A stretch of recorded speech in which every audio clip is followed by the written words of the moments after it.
अभी विजन में आप सभी का स्वागत है फ्रेंड्स।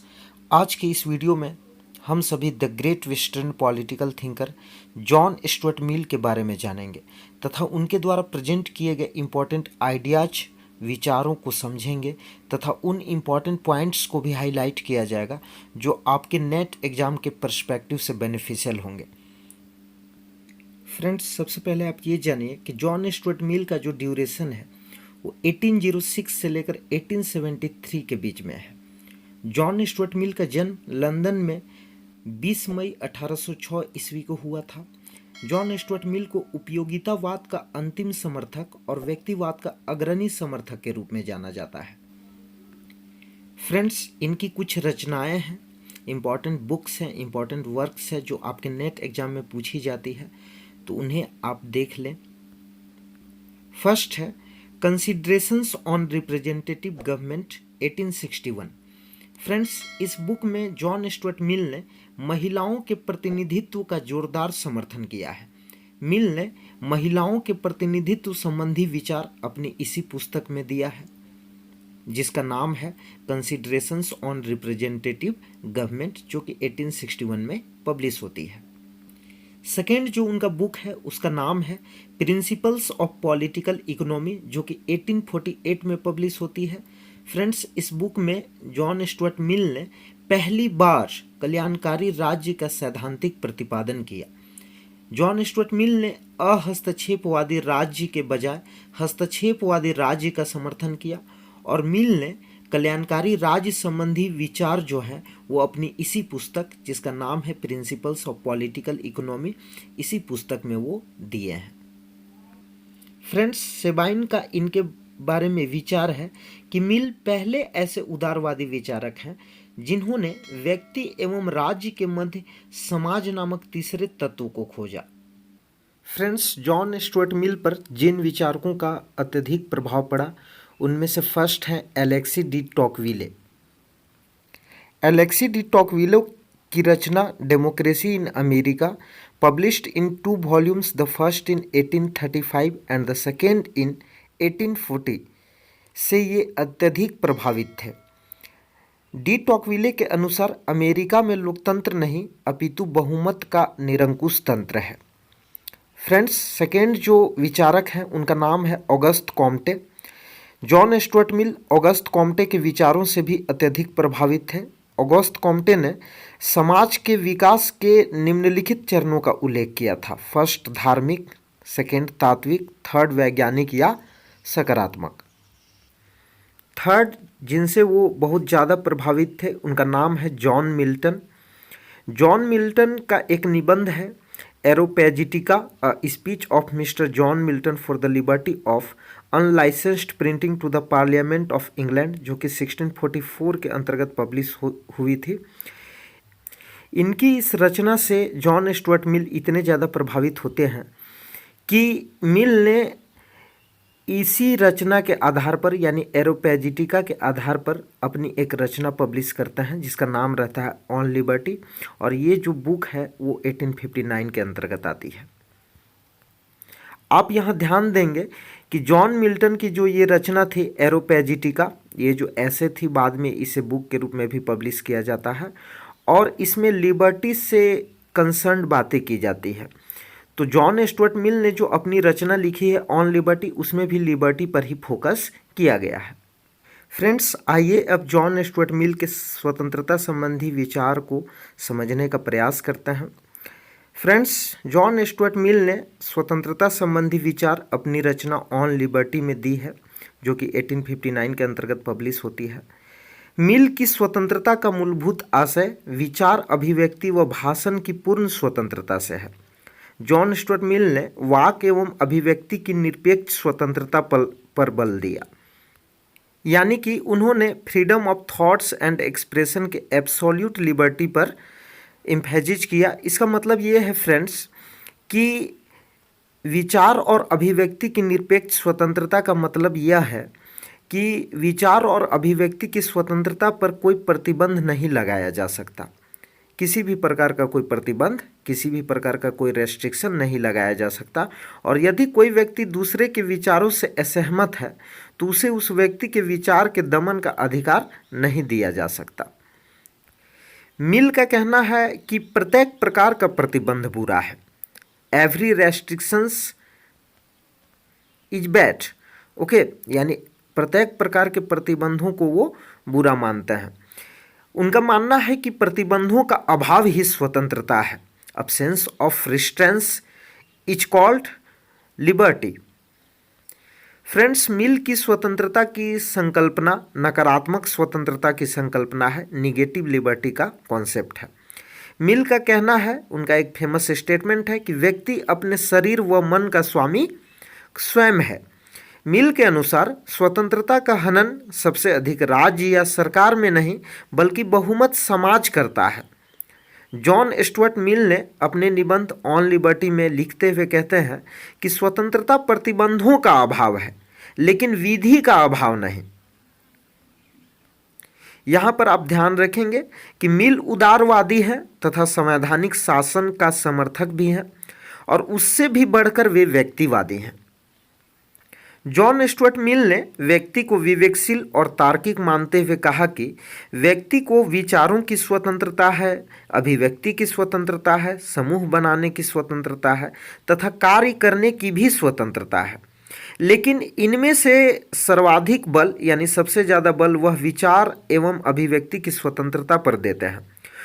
मिल के अनुसार किसी भी व्यक्ति की समूची सभ्यता के विरोध में बोलने का अधिकार है और किसी व्यक्ति की अभिव्यक्ति का दमन इस आधार पर नहीं किया जाएगा कि उसके विचार अन्य से अलग हैं। यानी कोई भी व्यक्ति का अगर विचार मैच नहीं करता है दूसरों से तो उसको भी बोलने का अधिकार होगा, ऐसा जॉन स्टुअर्ट मिल का कहना है। मिल का कहना है कि अभिव्यक्ति की स्वतंत्रता इतनी आवश्यक है कि प्रत्येक व्यक्ति को अपने विचार अभिव्यक्त करने का अधिकार होना चाहिए, क्योंकि आज तक कोई भी पूर्ण विचार या कोई भी पूर्ण सत्य को प्राप्त नहीं किया जा सका है।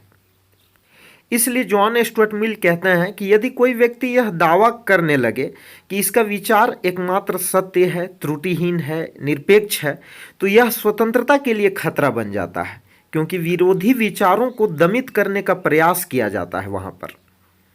और आप जानते हैं कि जब विरोधी विचार आपस में टकराते हैं, जब अपोजिट आइडियाज आपस में उनके बीच कन्फ्लिक्ट होती है, स्ट्रगल होता है उनके बीच, तभी जो है अल्टीमेट ट्रूथ को प्राप्त किया जा सकता है। जॉन स्टुअर्ट मिल का प्रसिद्ध कथन भी है कि प्रत्येक व्यक्ति अपने मन और शरीर का मालिक स्वयं है, इसलिए व्यक्ति के विचारों पर समाज और राज्य का नियंत्रण संभव नहीं है। फ्रेंड्स, आइए अब हम सभी देखते हैं कि जॉन स्टुअर्ट मिल स्वतंत्रता के पक्ष में क्या तर्क देते हैं। फ्रेंड्स, जॉन स्टुअर्ट मिल का कहना है कि कोई व्यक्ति सत्य के ज्ञान का पूर्ण दावा नहीं कर सकता है, अतः विचार विमर्श के द्वारा ही सत्य का ज्ञान होता है। उनका कहना है कि एक व्यक्ति यदि समूची सभ्यता के खिलाफ बोले तो भी उसे चुप नहीं कराया जा सकता, क्योंकि उनका मानना है कि यदि स्वतंत्रता का दमन किया जाएगा तो स्वतंत्रता का दमन समूचे समाज को किसी विचार से वंचित कर सकता है।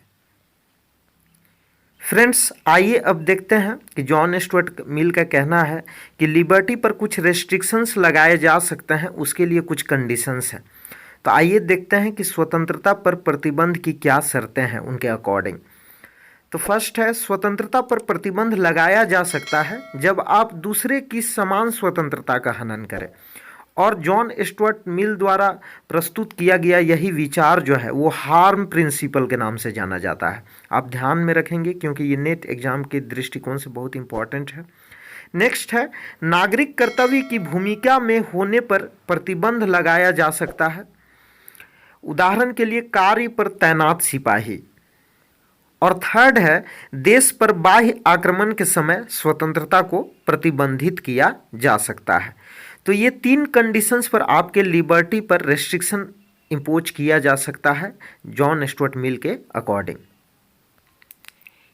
आइए फ्रेंड्स, अब देखते हैं कि कार्य की स्वतंत्रता के बारे में जॉन स्टुअर्ट मिल का क्या विचार है। तो मिल ने व्यक्ति के कार्य को दो रूपों में विभाजित किया है, स्वयं परक कार्य और अनिपरक कार्य। स्वयं परक कार्य को सेल्फ रिगार्डिंग एक्शन कहते हैं और परक कार्य को अदर रिगार्डिंग एक्शन के नाम से जाना जाता है। मिल के अकॉर्डिंग स्वयं परक कार्य क्या है? तो स्वयं परक कार्य ऐसे कार्य हैं जिन पर कोई भी प्रतिबंध नहीं लगाया जा सकता, किसी भी प्रकार का रेस्ट्रिक्शन नहीं लगाया जा सकता, जो केवल स्वयं व्यक्ति के जीवन को प्रभावित करता है, उसे सेल्फ रिगार्डिंग एक्शन के तहत रखा जाता है। और अदर रिगार्डिंग एक्शन क्या है? जिन पर प्रतिबंध लगाया जा सकता है, जो समाज में अन्य व्यक्तियों को प्रभावित करे। फॉर एग्जाम्पल, यहाँ पर जो जॉन स्टुअर्ट मिल है वो वाइन का एग्जाम्पल देते हुए कहता है कि यदि कोई व्यक्ति अपने रूम में शराब पी रहा है और दूसरे व्यक्तियों को यानी सोसाइटी के अन्य व्यक्तियों को उससे कोई इम्पैक्ट नहीं पड़ रहा है, तो वो व्यक्ति शराब पीने के लिए भी स्वतंत्र है। लेकिन यदि कोई व्यक्ति शराब पी रहा है और उससे दूसरे व्यक्तियों को अफेक्ट हो रहा है, इम्पैक्ट पड़ रहा है, निगेटिव इम्पैक्ट पड़ रहा है, तो उस व्यक्ति के उस कार्यों में रेस्ट्रिक्शन इम्पोज किया जा सकता है। नेक्स्ट है फ्रेंड्स सकारात्मक स्वतंत्रता का विचार।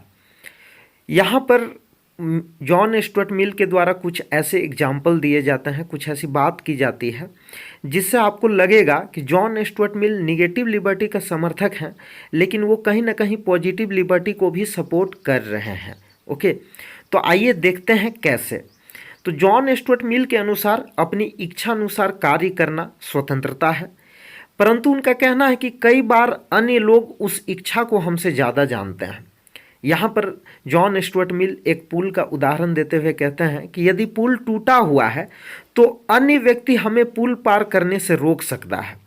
यहाँ पर आकर आप देखेंगे कि जॉन स्टुअर्ट मिल स्वतंत्रता पर अनजाने में प्रतिबंध लगा देता है। दैट मीन्स कि वे सकारात्मक स्वतंत्रता की ओर बढ़ जाते हैं, परंतु मूल रूप में जॉन स्टुअर्ट मिल की जो स्वतंत्रता का विचार है वो नकारात्मक स्वतंत्रता ही है, निगेटिव लिबर्टी है, आपको याद रखना है।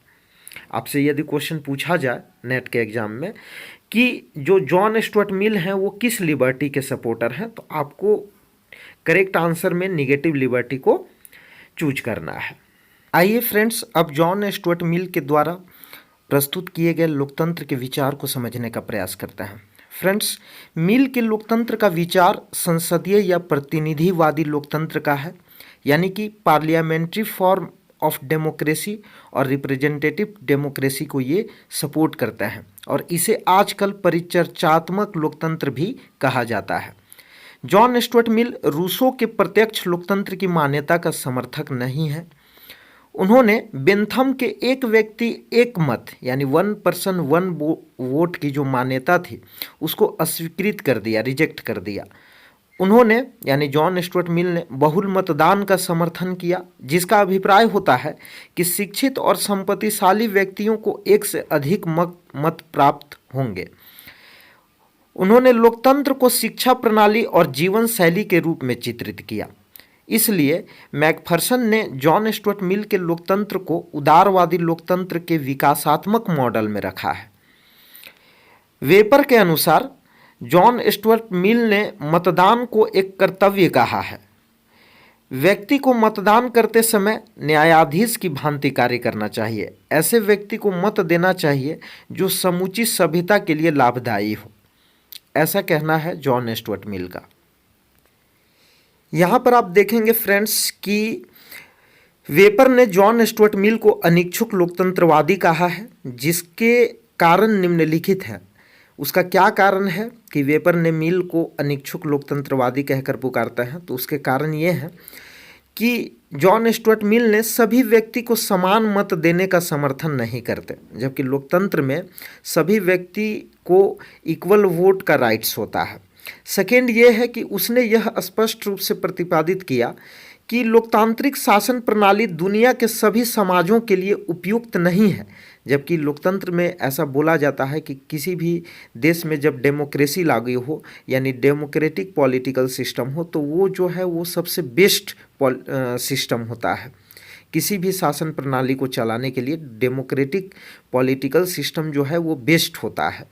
तो इसीलिए वेपर ने जॉन स्टुअर्ट मिल को अनिच्छुक लोकतंत्रवादी कहकर पुकारते हैं कि लोकतंत्र को वो पूरी रूप से समर्थन नहीं करते हैं। लोकतंत्र का जो फीचर्स है उसके अकॉर्डिंग वो कंप्लीटली नहीं चलना चाहते।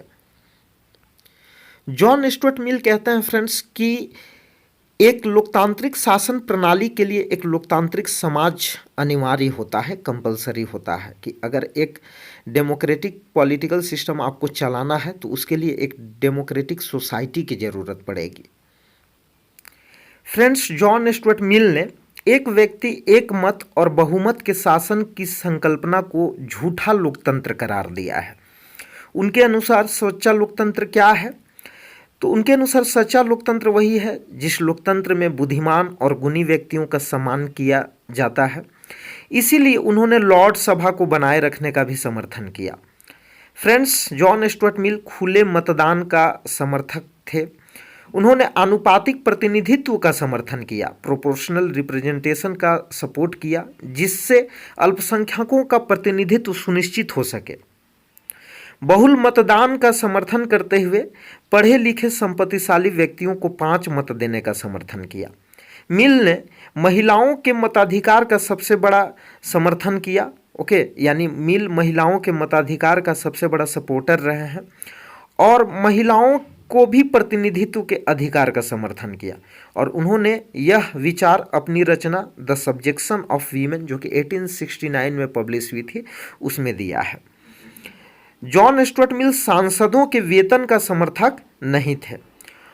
आप यहाँ ध्यान में रखेंगे, एक क्वेश्चन बार बार पूछी जाती है एग्जाम में कि आनुपातिक प्रतिनिधित्व के सिद्धांत के जन्मदाता कौन थे? तो आपको याद रखना है हेयर। फ्रेंड्स, अब हम सभी जॉन स्टुअर्ट मिल के उस विचार को समझने का प्रयास करते हैं जिसमें वो बताते हैं कि लोकतंत्र एवं स्वतंत्रता के बीच क्या संबंध है। तो इस पर्सपेक्टिव से आप देखेंगे तो जॉन स्टुअर्ट मिल अपने मित्र डी टॉकविले की रचना डेमोक्रेसी इन अमेरिका, जो कि 1835 में पब्लिश होती है, उससे प्रभावित थे। डी टॉकविले के अनुसार अमेरिका में लोकतांत्रिक शासन के बावजूद व्यक्तियों की स्वतंत्रता का दमन होता है और उनके अनुसार अमेरिका में बहुमत पर निरंकुशता व्याप्त है, यानी कि टायरनी ऑफ मेजोरिटी है। जॉन स्टुअर्ट मिल ने टॉकविले के विचारों को पूर्णतः एक्सेप्ट कर लेते हैं और कहते हैं कि लोकतांत्रिक शासन में सभी की स्वतंत्रता की गारंटी नहीं है, यानी सभी लोगों को समान रूप से स्वतंत्रता मिले ये कोई ज़रूरी नहीं है।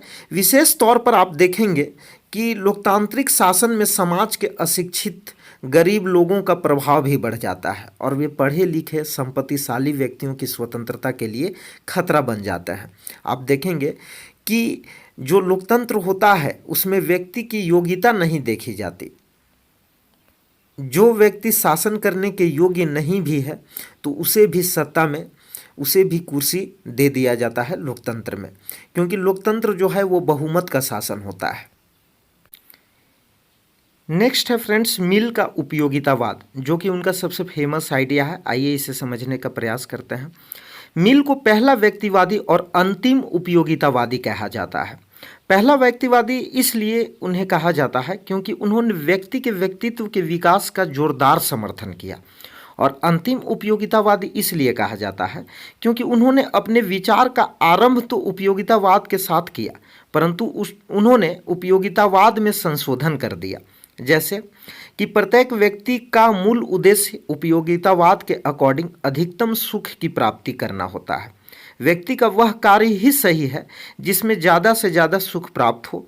जो भी चीज़ सुख प्रदान करे, प्लेजर दे आपको, वह उपयोगी होगी। ऐसा उपयोगितावादियों का मूल तर्क है, जिनमें बेंथम आते हैं। बेंथम उपयोगितावाद के जो है वो मूल विचारक माने जाते हैं। उपयोगितावाद के जनक के रूप में बेंथम को देखा जाता है। उपयोगितावादी जो हैं वो कहते हैं कि राज्य का जो मेन ड्यूटी होना चाहिए वो होना चाहिए कि वह अधिकतम लोगों को अधिकतम सुख प्रोवाइड करवा सके, यानी greatest happiness of the greatest number ही एक स्टेट का मूल कर्तव्य होना चाहिए। जॉन स्टुअर्ट मिल ने भी उदारवाद की व्याख्या उपयोगितावादी सिद्धांत के आधार पर ही करते हैं। उनका मानना है कि व्यक्ति के जीवन का मूल उद्देश्य ज़्यादा से ज़्यादा सुख प्राप्त करना है, परंतु उन्होंने बेंथम के विचारों को संशोधित कर दिया, अमेंड कर दिया, क्योंकि बेंथम ने कहा कि सुख मात्रात्मक होता है, ये शारीरिक होता है, इसलिए सुख की ज़्यादा से ज़्यादा मात्रा जो है वो प्राप्त करनी चाहिए। लेकिन मिल ने बेंथम की उपयोगितावादी मान्यता का खंडन किया। उन्होंने सुखवाद में गुणात्मक विभाजन कर दिया। जॉन स्टुअर्ट मिल का कहना है कि सुख दो प्रकार के होते हैं। प्लेजर को सिर्फ प्लेजर के तौर पर नहीं देखा जाना चाहिए, बल्कि प्लेजर को डिवाइड करके देखता है, जिनमें फर्स्ट है नैतिक यानी मॉरल, जिसके अंतर्गत वो हाईएस्ट प्लेजर को रखता है यानी उच्चतर सुख। सेकेंड है भौतिक, जिसको वो लोअर प्लेजर की संज्ञा देता है। जॉन स्टुअर्ट मिल के अनुसार मानव होने का अर्थ क्या है? मानव होने का अर्थ है उच्चतर सुखों की प्राप्ति करना, यानी हाईएस्ट प्लेजर को प्राप्त करना, मॉरल प्लेजर को प्राप्त करना ही ह्यूमैनिटी का मतलब है। जॉन स्टुअर्ट मिल की एक फेमस कोटेशन है फ्रेंड्स, उनका कहना है कि it is better to become an unsatisfied person than a satisfied pig, and it is better to become an unsatisfied Socrates than a satisfied फूल्स।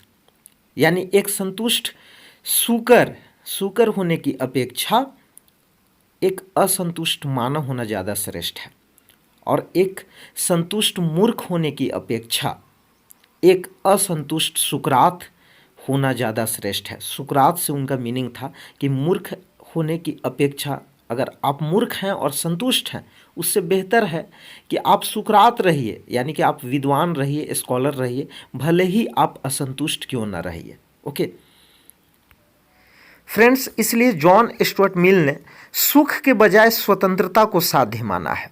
मिल ने परंपरा, इतिहास एवं संस्कृति का विशेष ध्यान रखा है, इसलिए वेपर ने उसे ऐतिहासिक सापेक्षवादी कहकर भी पुकारा है। जबकि बेंथम को आप देखेंगे तो उन्होंने इतिहास, परंपरा एवं धर्म जैसे तथ्यों की अवहेलना कर दी थी। फ्रेंड्स, जॉन स्टुअर्ट मिल को पहला व्यक्तिवादी और अंतिम उपयोगितावादी कहा जाता है। मिल ने पहली बार व्यक्ति के नैतिक विकास पर सर्वाधिक महत्व दिया, जैसा कि हमने आपको अभी बताया, जबकि इसके पहले जो भी व्यक्तिवादी हुए, सभी व्यक्तिवादियों ने व्यक्ति के भौतिक विकास पर बल दिया। यही अंतर है जॉन स्टुअर्ट मिल और अन्य विचारकों में। फ्रेंड्स, आइए अब देखते हैं कि जिस प्रकार से जॉन स्टुअर्ट मिल ने उपयोगितावाद में संशोधन किया था, उसी प्रकार से जॉन स्टुअर्ट मिल ने उदारवाद में भी संशोधन किया। मिल ने परंपरागत उदारवाद यानी शास्त्रीय उदारवाद में परिवर्तन करते हुए सीमित राज्य या अहस्तक्षेपवादी राज्य की संकल्पना को परिवर्तित कर दिया। जॉन स्टुअर्ट मिल ने स्पष्ट रूप में राज्य द्वारा अर्थव्यवस्था में हस्तक्षेप का समर्थन किया तथा कल्याणकारी राज्य का आधार रखा। जॉन स्टुअर्ट मिल ने अपनी प्रसिद्ध रचना प्रिंसिपल्स ऑफ पॉलिटिकल इकोनॉमी, जो कि 1848 के अंतर्गत पब्लिश होती है, उन्होंने स्पष्ट रूप में इस रचना के अंदर स्वीकार किया कि समाज में सभी व्यक्ति अपने विकास की यात्रा समान रूप में प्रारंभ नहीं कर सकते, अतः राज्य को अर्थव्यवस्था में हस्तक्षेप करना चाहिए। सेबाइन का कहना है, सेबाइन के अनुसार जॉन स्टुअर्ट मिल ने शास्त्रीय उदारवाद का तो संशोधन किया है, लेकिन उनका संशोधन सफल नहीं रहा, क्योंकि वह व्यक्ति और समुदाय के बीच झूल रहा और यह निश्चित नहीं कर सका कि समुदाय महत्वपूर्ण है या व्यक्ति का महत्व ज़्यादा है। इसलिए सेबाइन ने माना कि उदारवाद का सबसे सफल संशोधन जॉन स्टुअर्ट मिल ने नहीं किया है, बल्कि टी.एच. ग्रीन ने किया है, जिसने व्यक्ति और समाज के बीच विद्यमान विरोध समाप्त कर दिया तथा यह कहा कि व्यक्ति एक सामाजिक प्राणी है। आइए फ्रेंड्स, अब जॉन स्टुअर्ट मिल के द्वारा प्रस्तुत किए गए राज्य की संकल्पना को समझते हैं। फ्रेंड्स, जॉन स्टुअर्ट मिल ने राज्य को यांत्रिक प्रकृति का बताया है। कल्याणकारी राज्य का सैद्धांतिक रूप में पहली बार स्पष्ट प्रतिपादन जॉन स्टुअर्ट मिल के द्वारा किया गया। जॉन स्टुअर्ट मिल ने नकारात्मक उदारवाद का संशोधन करते हुए इसे सकारात्मक उदारवाद में परिवर्तित कर दिया। जॉन स्टुअर्ट मिल ने पहली बार राज्य के अर्थव्यवस्था में हस्तक्षेप को स्वीकार किया, अतः मिल ने हस्तक्षेपकारी राज्य का प्रतिपादन किया। मिल ने प्रगतिशील करारोपण का समर्थन किया, प्रोग्रेसिव टैक्सेशन। समाज में विषमता का मूल कारण जॉन स्टुअर्ट मिल ने सामंती व्यवस्था को बताया है। सभ्यता के विकास में सभी अपनी यात्रा समान रूप से प्रारंभ नहीं करते। और मिल ने जो यह विचार दिया है वो विचार अपनी पुस्तक प्रिंसिपल्स ऑफ पॉलिटिकल इकोनॉमी 1848 के अंतर्गत दिया है। जॉन स्टुअर्ट मिल के विचार से इंग्लैंड के फेबियन समाजवादी भी प्रभावित थे। अतः यह कहा जाता है कि मिल का जो झुकाव है वह समूहवाद की ओर भी है। जॉन स्टुअर्ट मिल ने a system of logic, ratiocinative and inductive, जो कि 1843 के अंतर्गत पब्लिश होती है, और यूटिलिटेरियनिज्म जो कि 1863 के अंतर्गत पब्लिश होती है। ये दो फेमस बुक जॉन स्टुअर्ट मिल के द्वारा लिखी जाती है। इसे भी आपको याद रखना है क्योंकि नेट के एग्ज़ाम में ये बुक और ऑथर से रिलेटेड क्वेश्चन जो है वो हमेशा ही पूछे गए हैं। अब आइए हम लोग समझने का प्रयास करते हैं कि जॉन स्टुअर्ट मिल का महिलाओं के उत्थान संबंधी क्या विचार था। तो जॉन स्टुअर्ट मिल ने अपनी रचना द सब्जेक्शन ऑफ वीमेन 1869 में महिलाओं को सार्वजनिक क्षेत्र में समानता के लिए जोरदार तर्क प्रस्तुत किया। उन्होंने 3 एसेज ऑन रिलीजन भी लिखा जो कि 1874 में पब्लिश होती है। जॉन स्टुअर्ट मिल ने महिलाओं को संपत्ति के अधिकार का भी समर्थन किया है कि उन्हें भी प्रॉपर्टी रखने का राइट्स होना चाहिए। जॉन स्टुअर्ट मिल के अनुसार पुरुष और महिलाओं की बौद्धिक और नैतिक क्षमता में कोई भेद नहीं होता। यानी उनका मानना है कि जो इंटेलेक्चुअल और मॉरल कैपेसिटी होता है एक पुरुष का, उसी प्रकार से महिलाएं की भी उसी मात्रा में इंटेलेक्चुअल और मॉरल कैपेसिटी होती है। इसलिए दोनों में कोई भेद नहीं है, कोई डिस्क्रिमिनेशन नहीं है। अतः सार्वजनिक जीवन में दोनों की सहभागिता समान रूप में होनी चाहिए तथा उन्हें समान रूप से मताधिकार भी प्राप्त होने चाहिए। जॉन स्टुअर्ट मिल ने इस बिंदु की ओर ध्यान भी दिया कि हम मानवीय समानता का तो समर्थन करते हैं लेकिन लैंगिक समानता का समर्थन नहीं करते हैं, जबकि हमें लैंगिक समानता का भी समर्थन करना चाहिए। जॉन स्टुअर्ट मिल ने सार्वजनिक कार्यों के लिए दिए जा रहे पुरुष और महिलाओं के वेतन में असमानता का भी विरोध किया। यानी समान कार्य के लिए समान वेतन दिया जाना चाहिए, पुरुष और महिला दोनों का। सबसे पहली बार यह जो विचार है वो जॉन स्टुअर्ट मिल के द्वारा ही प्रस्तुत किया गया था। तो फ्रेंड्स, आई होप कि आपको यह वीडियो अच्छी लगी होगी। यदि आपको हमारी यह वीडियो अच्छी लगी हो तो इस वीडियो को अधिक से अधिक लाइक करें और इस वीडियो को अपने सारे उन दोस्तों के साथ शेयर भी करें जो UGC net exam political science की प्रिपरेशन कर रहे हों, और यह वीडियो अन्य कॉम्पिटिटिव एग्ज़ाम्स के लिए भी बेनिफिशियल है। यदि आप चैनल पर नए हैं तो चैनल को सब्सक्राइब कर लीजिए और बेल आइकन को भी प्रेस कर लीजिए ताकि हमारे द्वारा बनाए गए हर वीडियो की नोटिफिकेशंस आपको मिलती रहे। आज के इस वीडियो को देखने के लिए आपको बहुत बहुत धन्यवाद।